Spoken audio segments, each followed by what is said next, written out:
I'm going to wait for everybody to come back in.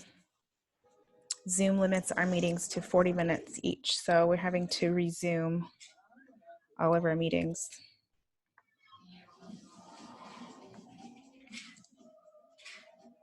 Sorry guys, it's like annoying that Zoom limits our meetings to 40 minutes. I can't believe 40 minutes even passed already. That's like went by so fast. There you go. Mark and Natalie didn't make it. Yeah, we'll give them a minute. The mommies are quick. Yeah. She has to deal with mail interference. If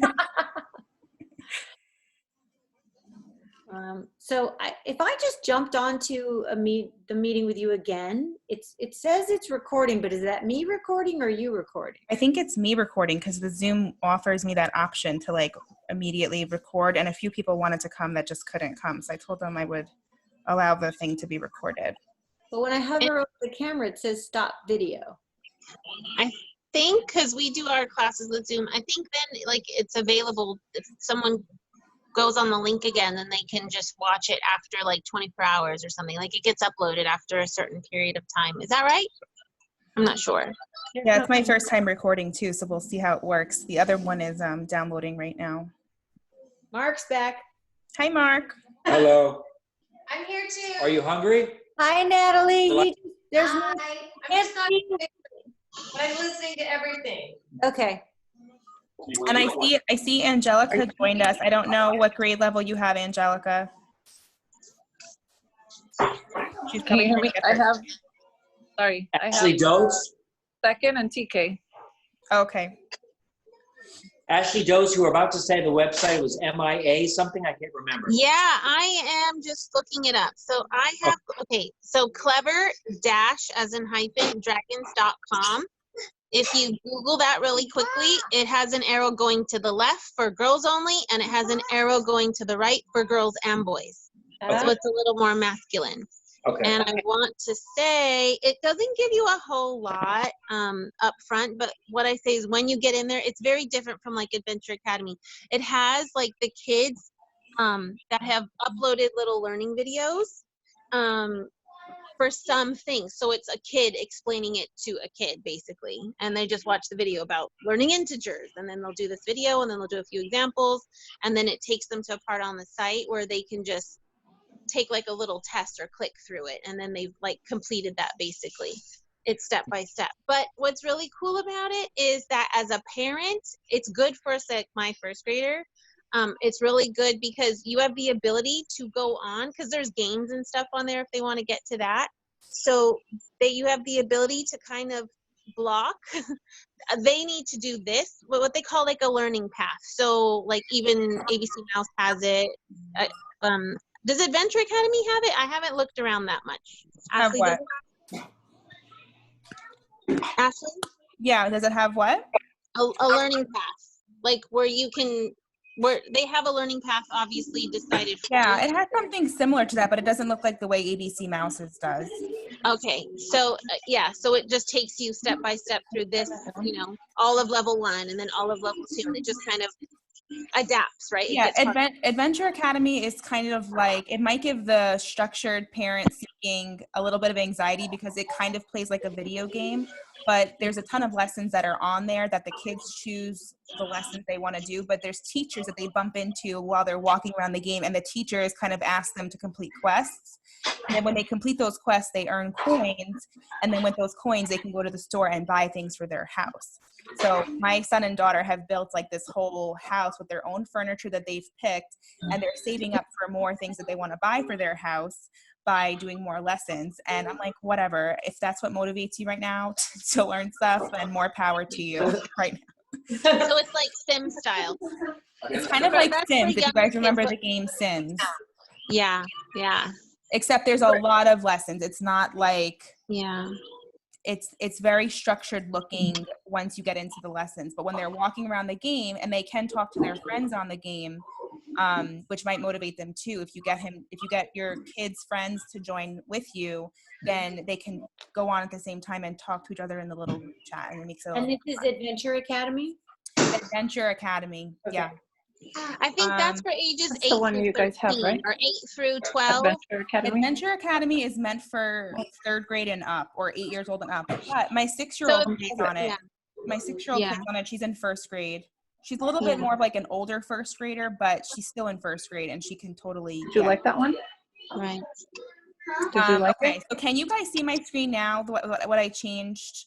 Yeah, Yeah. we're back on non-screen on-screen ideas. Okay, so we talked about the all-in-one workbook. Unit studies is another approach for basically focusing on your kids' interests. This is what I was talking about before with taking something that they're currently obsessed with and just tying it into all their subjects. So let's just say my kid loves football, then we're going to talk about the history of football. How did the sport start? What year did it start in? We're going to talk about the math of football. How many feet are in a yard? There's 50 yards, there's 100 yards in the football field. We're going to talk about how many feet are in a yard, and we're going to kind of just tie in every subject to whatever their obsession is. And you can literally do a unit study approach to any obsession that you could think of, from Peppa Pig to Fortnite to unicorns. Like, there's a way to do that for any child's interest. And if you guys share with me what your kids' interests are, I can help you find some unit studies. But that's just something you can do for like a month when you feel like you just need a break from the constant like workbook thing. This is like a fun thing to do, to take a break from what you're currently doing. You know, it's like something you could do as a take a break for a month. The third spot that I have here is just educational toys and games. There are some people in the homeschool world who do not have any books, and their kids learn everything they need to know for the world through playing games. Now, I know you guys, this might be like really outside of the box for you guys to do, and I totally respect that. This is just an idea. Like I said, this is the buffet of ideas. So just take what you want and leave what you don't want. But we have learned a tremendous amount of math through playing Monopoly. And we don't play Monopoly till the end. We just play it for 30 minutes. And then I'm like, okay, I need a break. You can play Monopoly on the weekends. There's no rule that school has to happen from 9 a.m. to 3 p.m. It doesn't. School can happen at nighttime when you're done with work. School can happen on the weekends when you have some mental energy. So Monopoly is a great way to do mental math, to practice what it is to make change when you buy a property. Games like Scrabble Junior, where it's not like regular Scrabble, it's like some of the words are already filled in. It helps you practice spelling, help you practice letter recognition for those who have younger kids. Yahtzee is a game of statistics. You could teach statistics through Yahtzee, because that's what Yahtzee is. It's rolling the dice to see how likely you are to get another dice that's similar, you know, like kind of like a card game that's like that Rummy. Chutes and Ladders. I know this sounds silly, but Chutes and Ladders, if you remember that game where you're like, there's like a big grid of 100, you could use that board to practice times tables, to practice math. Like if you're on spot 5 and you've been at 6, what's 5 plus 6? Instead of letting your kid actually go, like count out the spots, see if they can do it in their head. And this is a good way of checking to see, does your kid really understand a concept that they just practice on a worksheet, but can they apply it to like a real life situation? So Chutes and Ladders is a great game for practicing math. Something else that we do is we practice our spelling with like Play-Doh and fingers in the sand or sugar salt. So it's like you pour sugar in a baking tray and you let them write with their finger in the sugar. And if they spell the word right or they get the math equation right, they get to like lick their finger. And this might be something that's a little bit babyish, but I guarantee you that even my 8-year-old loves a chance to lick some sugar off his finger. And it's a little more fun. It's a little more fun than having to sit there with a pencil and a paper in a hard chair. So I want you guys to think outside of the box in terms of like, what do you already have in your house that you can use that will give your kid a little bit of a mental boost to make them want to sit and learn longer. So glow-in-the-dark pen. Glow-in-the-dark pens. They're pens that have glow-in-the-dark ink in them, and then when you shine the light on the ink, it glows. It lights up. It's like a black light. Or erasable pens. Like sometimes just having a different writing utensil gives them a little bit of mental boost to like want to do the work. So this is just ideas I'm throwing at you guys. If you can think of, you know, your kid best, if that would like excite them or not. Spot number 5 is subscription boxes. Have you guys heard about subscription boxes? Yes. So subscription Yeah, we used to have boxes, Kiwi. yeah. So subscription boxes are basically a box that comes to your house every month.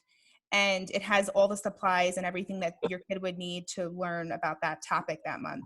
So Ivy Kids is one of our favorites because it's for kids that kind of like arts and crafts, and they like, you know, kind of taking a theme like an owl and applying it. It's kind of like a unit study in a box. So this might be for a kid that likes arts and crafts, that likes tinkering and likes building stuff and likes, you know, that type of thing. But there's a bunch of other subscription boxes that you can buy, and it comes to your house every month. And it's a way to, again, give your kid that time independently to do something, or something fun that you guys could do together. I could suggest like specific ones depending on what your kids like. Constance, what type of things does your daughter like that you could think of? Fashion and reading and swimming. And what's the last one? Swimming. Swimming. Yeah. So fashion, I have to think if there's a fashion one. The website that you would look on is called cratejoy.com, C-R-A-T-E, joy, J-O-Y.com. And the best thing to do is go on that website and just type in the word fashion. And you're going to see if there's a subscription box that can be sent to her. She'll learn basically all of the math that's involved with fashion. She'll be like having fashion projects that she has to work on. Ooh, and it'll basically be things that make it relevant to her. Why does the things I love matter to schoolwork? Like, how does schoolwork tie in with my like fashion has a lot of math in it, and measurements and volume and all kinds of. It does, but we don't value it because it's not on a worksheet, so it doesn't matter. You know what I mean? Gucci is not cheap. It's all the math. These people are making really big money, and they didn't. I'm just saying. I mean, I'm a huge supporter of college. I'm not against college. I just think that there's a lot of, you know, paths to success that, you know, people, they discount a lot of learning because it's not on a worksheet. And fashion does have a lot of math in it, you know, and there's a lot of history in fashion, and there's a lot of opportunities to learn about reading comprehension through learning about the stories of fashion artists that used to be poor and then they made it big. And then you can read a story about a fashion artist and then have her write an essay about it. You know what I mean? Like, you can totally pull her in by talking about fashion. My daughter actually is really into fashion, but she's only 6. But we did a Barbie sewing class on outschool.com. And she learned all about how to sew vests and hats and everything for her Barbie. And she's only 6, but she was like so willing to do the class because of the fact that it was Barbies in the class. You know what I mean? Right. So that's one thing. Do you guys see my next slide, or do I have to like talk? Okay. I see it. Yeah, for the moms who are away. Yes. So for the moms that are away, and like you guys were saying, you're working from home, you can't like sit and babysit them and do stuff with them. We talked about OutSchool a ton already. These are 2 other things I love. One of them is called Osmo. Osmo is like a way that you can take a tablet and make the tablet basically work for your kid. So it interacts with your child. I have like a YouTube video I wanted to show you guys on it.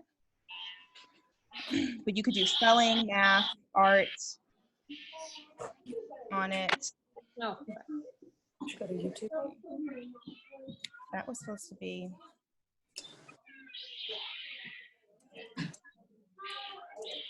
Have you guys heard of Osmo before? Yeah, I actually have it, and for the most part, we've just been doing shapes. I don't think I realized it did all this stuff. Oh yeah, there's coding on Osmo too. There's like a whole bunch of stuff. We use it for the math, the spelling, and there's a detective thing that teaches geography.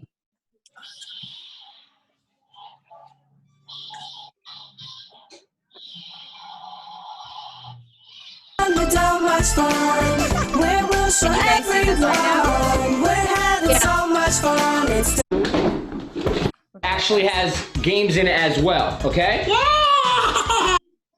Is it a Pizza Hut? Yeah. You want a corner? Oh man, this is gonna be perfect too. We're gonna just skip to the part where they actually show them. Oh, fish, peppers, pineapple. Okay, so he wants a mushroom pizza. So using the camera and this little mirror right here, hi Sean, we get to put our pizza right here and we have to match it exactly. So there you go, you got one right there. Let's pop in another mushroom. Nice. And one more. Now we're cooking it. I'm off to vacation. Happy pizza baking. No, dude. Grand opening. So basically, they have to in that game, just to spare you guys having to listen to this guy talk, they have to make the pizza, and then they have to follow the order that they've been given, and then there's a cost to the pizza, and then the kids have money, and they have to make change from the money of whatever the pizza costs. They have to give the money and make the change. So it's basically a math game. Oh, here we go. Do your first customer. Right. So that's one game. Flip that it. you can 10. get. If she gave us a 10.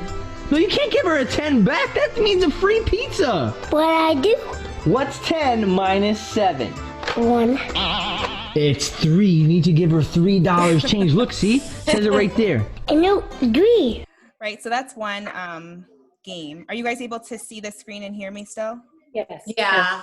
I'm just And gonna- Constance, just so you know, we have this game. They have more, this is like for little kids, but this game, but they have on Osmo, they have more complicated things for older kids. So like Soleil really loves it, and she's doing more geometry shapes and learning geometry on it. Oh yeah. There's like the tanagrams one. Is that the one you have? Yeah, and so that's all. I didn't know it did all this other stuff. So that's what we've been using it for mostly, and the boys like it too. And they have to build these shapes and understand how they work. So that's pretty cool. But just so you know that it does do more complicated stuff than this pizza making stuff. It's actually a really good thing, and you use it with the iPad. Yes. So they have a spelling one. They have a math one. They have a geography one. So it can get a little bit expensive because they're like $40 or $50 each. But I've seen them on Facebook Marketplace, people selling them like in the box still, you know. So it's definitely like ways you can get it for cheaper if you wanted to try it. Okay. Okay. Go back to my slides. Something else that my kids really like is artificial reality. I don't know if your kids are into that, but there's this globe called the Orbit globe. And it's a globe that basically you scan with your phone, and they can scan different spots on the globe, and it becomes 3-dimensional. So it teaches them geography, it teaches them about animals and science, about culture. So it's kind of like a social studies science thing. And we really like it a lot. It's something that your kids could play with independently. You don't have to sit there and help them with Take it, a trip around the world Can you in see a my screen right now? one-of-a-kind way. Yep. Okay. Hi, I'm Emerson with TTPM, and this is Shifu Orbit Globe. Journey around the world with this augmented reality-based globe and app. This globe and its interactive companion app explore the world with over 400 highlights and 1,000 cool facts across 6 different categories that include culture, cuisine, monuments, inventions, animals, and maps. This 10-inch globe comes with an awesome travel kit, which includes a passport, a stamp, country flag stickers, and a detailed, helpful guide for your little globetrotter. To set off on your trek, simply download the app, launch it, and line up the stars to bring the world to life. We had so much fun with this globe. Setting out across the world, exploring, powered by augmented reality is just so cool. There really is no boundaries and no borders on fun with this interactive and educational globe. Plus, we love the 3D enhanced music and voices. South Korea, living life in Gangnam style. This globe is recommended for ages 4 and up. For where to buy and current price. So that's just like something that you can use for your kids to just, if you need, again, like time for yourself, and you want to just give them something to do where you know they're going to be learning and they're not just like flailing around, you can give them that, and you don't have to feel guilty that you have to work or you have to, you know, do something for yourself for a minute. I have a question. Yeah, go ahead. Just because I'm going to have to hop off because my daughter's 11 and like a tornado when she comes. And so there's all this, like, how do you guys police your kids so they're not just hopping onto YouTube or TikTok or watching videos that are mindless and are not teaching them anything? Well, part of it is sort of shifting your thinking about what is not teaching them something. So that's one of the major things, is realizing that there is a lot of learning to be done on YouTube. Of course, there's a lot of garbage to watch on YouTube and on TikTok as well. I think TikTok more garbage than anything else, but it might be their way of seeking like a mental break. That's one thing. Counting followers on TikTok and reading those comments, I'm hoping to. No, it's garbage. But what you can do is you can let your daughter let her earn that time. So with my 8-year-old, what I do with him is for every page of homework he does, he earns 5 minutes on of his own time. And so if he wants to earn an hour on his tablet, then he knows how many pages. That's how he's like actually learned his 5 times tables, because he's like, okay, if I want to have an hour, I need to do 12 pages because 12 times 5 is 60 and I get 60 minutes. And I'm like, you know what? More power to you. And then that's him managing his time. And it's something that I don't have to feel bad about. You earned it. The other thing you can do too is on YouTube. I think I have a slide about this coming up. YouTube has a few really educational shows that she can watch, like the infographics channel. Can you see my screen right now? I Tinker, Dinosaur Puzzles from New York Puzzle Company. No, let me see. Let me stop sharing. Let me reshare the screen. Okay. This is good for you to see. Down here, number 7. Yeah. That's the infographics channel, and Homeschool Pop channel. These 2 channels on YouTube are like gold. So if your kid can spend an hour watching either of the 2 of these channels, there's like a ton of short videos that they can watch and learn. And again, it gives you that time where you don't have to be sitting on top of them and you don't feel bad that they're on YouTube. So tell your daughter, like, if you spend an hour watching this, I'll give you an hour. I won't bother you. I won't complain about you. You spent an hour learning something. Now you get an hour to do your own thing. Okay. You know? So those 2 channels on YouTube are great. And then I would also encourage you that whatever she's interested in, if it's fashion right now, then help her use YouTube to feed her passion. That way, when she does go on YouTube and you can't police her, she's going to make the choice to go on YouTube and type in fashion classes. Or and I'll bet they have, when you look at fashion, and then you'll find out there are some really good people who are actually teaching things you can get subscriptions to. Yeah. That's why the YouTube Premium for me, with all those commercials, for $11.99 is so worth it, because I've learned so much different stuff on YouTube. So I think they give you a month free. But like me, as I use it as often as I do, that $11.99 is it's a deal actually. Mark, can you get YouTube Premium with the filters, like on her on the Chromebook?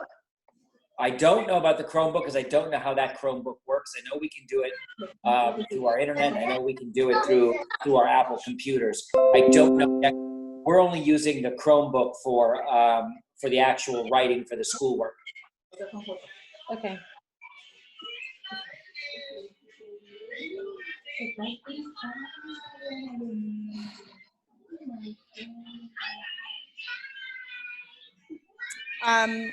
Okay, so anyway, those are just 2 channels that I really like on YouTube. I hope that one of these channels ended up helping her. But I really encourage you that as you're watching her and interacting with her, see what she gravitates to in her free time when she's not doing schoolwork, like on the weekends. Try to see what she's looking up on YouTube. And if you really get desperate, have her like look into who invented TikTok, how they're making a bunch of money off of TikTok. Help her like see the things behind TikTok so that she can just like be thinking about different ways that she can be using her time instead of just watching the TikTok. Who invented TikTok? How do they earn money off of TikTok? And just like, even I would encourage you to have some fun and make a TikTok video with her, like get on her level. The more you guys like be friends right now, the more she's gonna like trust you and want to learn alongside with you. And it's going to just make the atmosphere, like the whole temperature of your home, feel less stressed. You know, if you guys did a TikTok video together, how hilarious and like would she think of you doing that with her? I mean, I know it's not what you want to do, but I'd have to have parental agreement on that one. You want 20% of all earnings, right?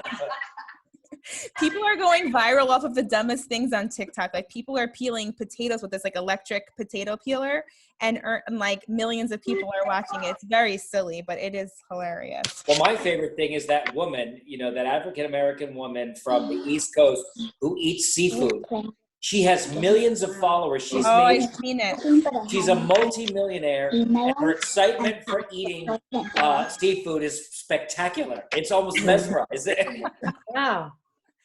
I don't spend enough time on TikTok, apparently. Yeah. No, but it's one of those things that like is it's the move of the century right now of like, you know, onto social media platforms, and people are like leaving behind their college degrees and earning a lot of money by pursuing careers in these social media platforms. So it's not like a completely outside of this box idea for your kid to develop an interest in learning about that and then making a career for themselves, because I'm telling you, it's hard for me to think outside of the box sometimes, because I went to college and earned my degree and had like a degree that earned me an income, you know? So it's hard for me to think like, how could a YouTuber be making more money than me? Like, I worked hard for my degree. Like, I have a medical degree. I'm like, how's that fair? The But odds are in your favor and not in favor of the TikTok.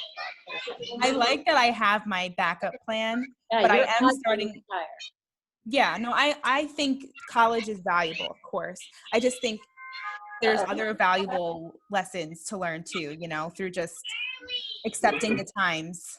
Hold on, my child will actually be Yeah, here. go and come when you need to come and go. Okay, so back to this. Can you guys still see my screen right now? Yep. Yeah. Okay, do you see where it says resources for TV watching? Yep. That's what I want. Okay, so the first one I want to share with you guys is called Martha Speaks. It's a show about a dog that speaks and teaches vocabulary. So this might be for the mom here, Angelica, if she's still here, that has the younger kids, but this could be even up to like third grade. My third grader and my first grader, they both love watching the show. It's on YouTube. It's just a show that kind of is like teaches vocabulary. So this is something that I put on for them when I need to like go take a shower and have some time for myself. It's a show that teaches vocabulary. Nothing crazy. It's just like a cartoon. You said that's on YouTube? It's on YouTube, yeah. What happens is the dog speaks. She says a word. The word is like a really weird word that you wouldn't hear a kid say. That weird word pops up on the screen. I know. I want to talk about that. My son's correcting me about Odd Squad. So Martha. Hi, Junior. Hi, Junior. Say hi, Sai.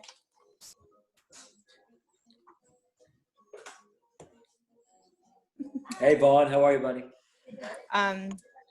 So Martha Speaks is a vocabulary show. Odd Squad is a similar concept, except it's about math. So I think I saw this on Amazon Prime.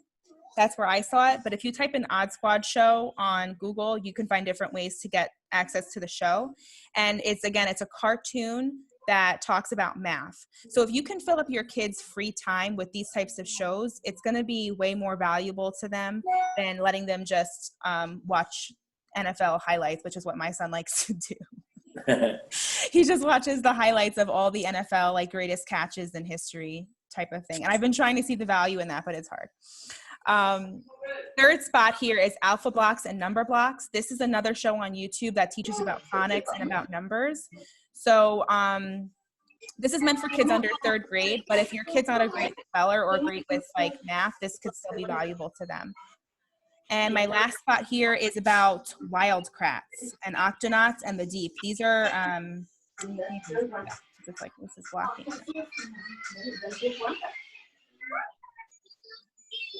These are just like science shows that I let my kids watch on YouTube. Where did my slideshow go? And it helps teach them about science. Yeah, my kids watch that quite a bit. Yeah, so you may not even realize how much your kids naturally are desiring learning, because we don't value learning unless it's on a worksheet. And we need to start valuing the learning that they're naturally doing by just giving them those resources on TV. Because let's face it, our kids really love getting to watch TV, and there is a lot to learn on there if we just can find the value in it, you know? I'm trying to get my slideshow to come up. I'm almost done anyway. Are you guys still able to see my screen? Yep. Okay, so here I have a little exercise on unit study. Can you see where it says example, my kid is obsessed with cars? Yeah. Yeah. Okay, so this is just me giving you guys an idea of taking an obsession and turning it into a unit study. I want you guys to kind of practice this, and I'll help you if you guys have an idea of something your kids like. I want you guys to definitely practice this, because this is a great way for you guys to just press the reset button and really meet your kids where they are right now. Or at some point in the future if you want to do this. So let's just say your kid's obsessed with cars. You can make a whole lesson plan for that month to focus on cars. And instead of trying to tackle all 4 of the subjects every day, you can just do a deep dive on a subject one day. Like, who says you have to do math, language arts, science, and social studies every day for 5 days a week? Why can't you make one day be a deep dive all about like the history and science of cars? And that day you do nothing else, but you do history and science. When was the first car made? I can't even see the rest of my thing. When was the first car made? You can make a car with a cardboard box. You can draw an engine, look up videos about how engines are made, and let that be your deep dive for the day. And then the next day, let's do math. Let's use toy cars to add and subtract. Let's divide and multiply and talk about the weight of cars, pounds, tons. You know, like, we always think of math as being like the Common Core math, but there's a tremendous amount of math that's real world math that you actually need to know in order to like lead a successful career. That's important too. So if you guys think about it, like the Pythagorean theorem, right? Like, if you learned the Pythagorean theorem back in high school, how valuable is that to you right now in tax season? It's like the Pythagorean theorem and the parallelogram have no value right now in the real world. So it's important for us to give our kids these like real life learning things and to value those things more than this like Common Core stuff, which I know you guys have a certain amount that you need to do for the school, but it's a very limited amount of what you have to do. And I want you guys to also think about what are the consequences of you guys not doing what the school's asking you to do, like if you're not able to complete it. I don't know, have the schools told you guys, like, if you're not able to do it, what are the consequences? Is your kid getting left behind? Like, is your kid not advancing? I don't think they've got that far yet, but there is not going to be testing this year. Right. So that's, I would think. That's a deep breath. Yeah, I think that would be the way for them to measure whatever bar they have to hit in order to matriculate. But I do know that there's going to be some way, they say, for them to evaluate that they are getting everything that they need before they transition to middle school. Mm-hmm. Yeah, so I don't know how they're going to do that. I guess that remains to be seen, like what the consequences are going to be for them not being able to do it. If they don't know it, you know, that's going to be, I guess it's going to be very controversial for them to hold back a student right now, you know. I doubt they're going to do that. I just doubt they'd be holding. Yeah, I don't think they are. And it's interesting because obviously it's a nationwide thing. And some cities, countries, municipalities, you know, towns all have different philosophies on schooling, and some can't do anything because they don't have the ability to get it. And others, of course, will strive, and it's based, a lot of it's on what the parents are going to be involved in with their children. Right. Because they have to be. Right. More than ever. Right. Well, there's language issues, there's economic issues, there's absent parent issues. The only thing is, when they do get to the next year of school, somehow that would be great if they could build in a way to, at the beginning of that new school year, make sure everybody is kind of up to speed. That's where the makeup is. You know? I'm sure they're going to do that. I'm sure that the beginning of the next school year is going to be a lot of and that's how most school years start. I don't know if you guys remember that, but at the beginning of every school year, teachers usually take time to evaluate what their students know and to review things that they are supposed to know just in case. And every school year always starts like that, out like that anyway. So I'm sure this year that's just going to be an even longer portion of the year, and they're just going to try to reconfigure their lesson plans to accommodate for this. That's the only thing that they can really do. You know, they can't just like assume everybody's on the same page and let's just take off. There's going to be plenty of kids that are kind of behind. Because you guys aren't, I mean, it's just, you're not teachers and certified and like all the things. You just can't be all the things. Mark is. I'm telling you, I saw something on Facebook and it was so powerful to me.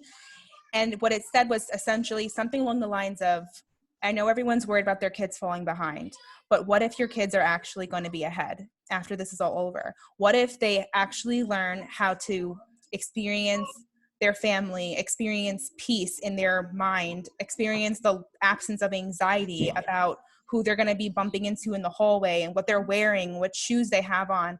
What if they just finally get a chance to like sink into their passions, sink into what they love learning about. And what if they come out of these 2 months and they're actually ahead because mentally they've been given that space and freedom to truly like jump into learning. Your daughter's so sorry. I told you. But what if they actually come out ahead? I mean, maybe they won't be ahead in like the bookwork way, but what if they're ahead mentally, you know? Like, it was a beautiful, I'm not like paraphrasing it the best way, but the concept of what came out of it to me was just like thinking about this whole 2-month period that they're home. They're not falling behind just because they're not checking all the boxes. They're moving leaps and bounds mentally by being able to be home in their safe place, you know, with you. It's just a matter of us not creating the temperature in the home that's like super tense, anxiety, stress. Like, what are we going to do? We didn't cover our math today. We didn't do our reading comprehension exercise. Like, it creates a lot of anxiety for you, and then, you know, obviously for them too. So it's just, I wanted just something for you guys to think about in terms of being ahead and falling behind. There's a lot more to that than what we all can really appreciate. My last point before I let you guys go, because this video is going to cut out in 4 minutes. I forgot, I don't know why this slide went down here, but dry erase markers are like homeschool mom best friend. Why? Because it's like your kid can write on windows. They can write on countertops. I know that sounds like, what the hell, you let your kids write on the windows? But dry erase markers wash off with Windex, and especially windows. It's like you're getting window cleaning for free. Hello. We practice our times tables. We practice our spelling words. We practice capitals of cities. We play hangman. So my daughter doesn't know how to spell that many words yet because she's in 1st grade, but I let her use a dictionary. So she's like learning dictionary skills at the same time as we're doing spelling. So this is like our language arts activity. She uses a dictionary. She just flips it open to whatever page. She looks for like a 3 or 4 letter word, and we play hangman together. None of us know which word she picked. She gives us a clue, and it's like a fun way for us to kind of like be together, work on spelling, work on dictionary skills. And you can do this like I don't know if you guys are getting spelling words from the school or anything like that. Are you guys getting stuff like that? We're not getting spelling words yet. That will start, I think, in a week. Certainly in 5th grade, that's happening. Okay. So yeah, spelling words can get pretty dry and boring, and it can make any parent like want to rip your hair out, especially like, I don't know if you remember when you taught your kids how to tie their shoes. That's like something that's like, you know how to do it. So when you watch your kid trying to do it, it's like, oh, just tie the knot. So it's slip on. Yeah, it's the same thing with spelling. Because you guys already know how to spell most words, when your kid is learning how to spell a word, it becomes frustrating quickly that they don't know how to spell something. So this is just something that you can do. Use a dry erase marker and let them do it on a window. Play hangman with them, play Scrabble with them. This is just like an idea to make it a little bit more fun and to take the mental pressure off of it for you. And I think that's all I have. I think I went through all my slides. Do you guys have any other like questions or like things that are really stressing you out right now? I just have a quick question, Ashley. You said that you recorded this. My girlfriend was just texting me. She said she couldn't get on.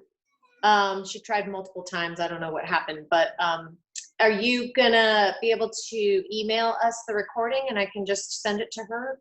Yeah, I'm going to see, I think because the attachment's probably going to be really big, I'm going to see how that's going to work. If not, maybe I'll create like a Dropbox or something. That way she can go on the Dropbox and see the video. Because I think if I try to email this recording, it's going to take forever to send and to open. Okay. So I'll try to figure out a way to share it the best, and then I'll how can I get in touch with you? I guess through Mark. Mark knows how to get in touch with you. You can. Or I'm on My husband said that you can upload it to YouTube. Oh, duh. I was going to say maybe YouTube, but yeah. I upload stuff to YouTube. I'm not that savvy. I will try to figure that out right now when we get off. Okay. Thank you so much for taking Oh, you're welcome, guys. I appreciate Thank you. it. Yes. I'd love to hear how this goes. And if you guys want to meet up again next Friday, kind of like touch base with where you are, what's working, what's not working, we can like kind of meet again if you want. Okay. Yeah, that sounds great. Perfect. All right. Thank you. Thank you. You're welcome, Okay, guys. thank you. Bye. Thank you. That was helpful. Yeah.